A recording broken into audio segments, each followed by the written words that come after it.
Основното училиште Песталоци. Пролетта 1964 година, швајцарската влада му ја доверува изработката на училиштето на архитектот Алфред Рот, професор на Техничкиот факултет во Цирих, архитект кој долги години од својата кариера се занимава со прашањето на современата едукација и школските објекти.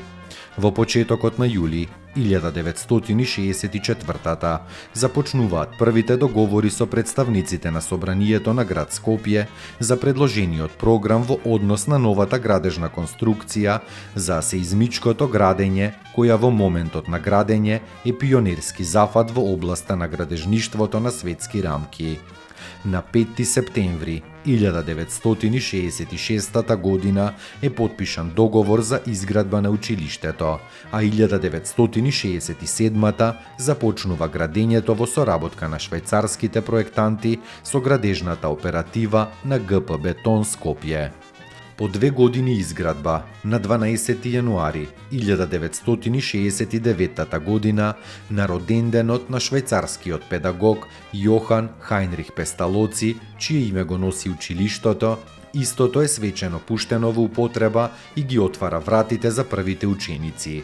Самиот објект во тој период согласно распоредот на просториите одговара за нормите на Заводот за школството за изградба на секундарни училишни згради, кои одговараат на швајцарските средни училишта. Од тогаш во непрекинат период од близу 50 години. Училиштето функционира без поголеми интервенции и со непроменета функција како основно училиште.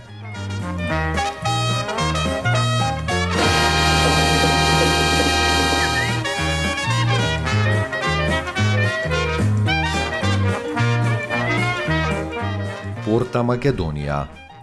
Порта Македонија е споменик во облик на славолак, триумфална арка која се наоѓа на плоштадот Пела во Скопје. Прогласена е за културно наследство на Македонија со цел да се заштити. Споменикот е отворен на 6 јануари 2012. Портата е пуштена во употреба со неколку месеци за доцнување по првичниот рок на 8 септември 2011 по повод 20 години од независноста на Македонија, поради непредвидено продолжување на градежните работи. Портата е висока 21 метар. Однадвор има релјефи на површина од 193 метри квадратни, што представуваат разни настани и обележја од историјата на Македонија и нејзината култура, а во внатрешноста има галериски простор на 2 нивоа и продавница за сувенири.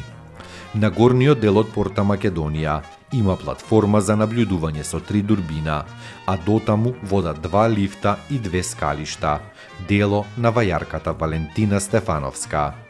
Споменикот има 32 релјефа врз прилепски мермер сивец, во длабока резба на кои се прикажани сцени од праисторијата преку наколната населба во заливот на Коските, антиката со Александар Македонски, средниот век со сесловенските просветители светите Кирил и Методи, светите Климент и Наум Охридски, царот Самуил и подоцнежните периоди со крале Марко и Карпош, а 20-тиот век е представен со Илинден, Асном, екзодусот од Егејска Македонија, па се до прогласувањето на независноста на Македонија во 1991 година.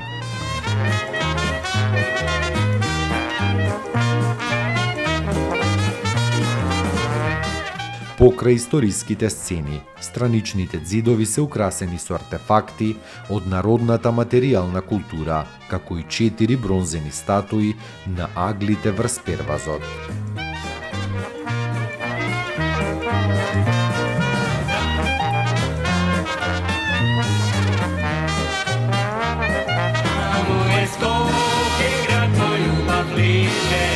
Што ми расу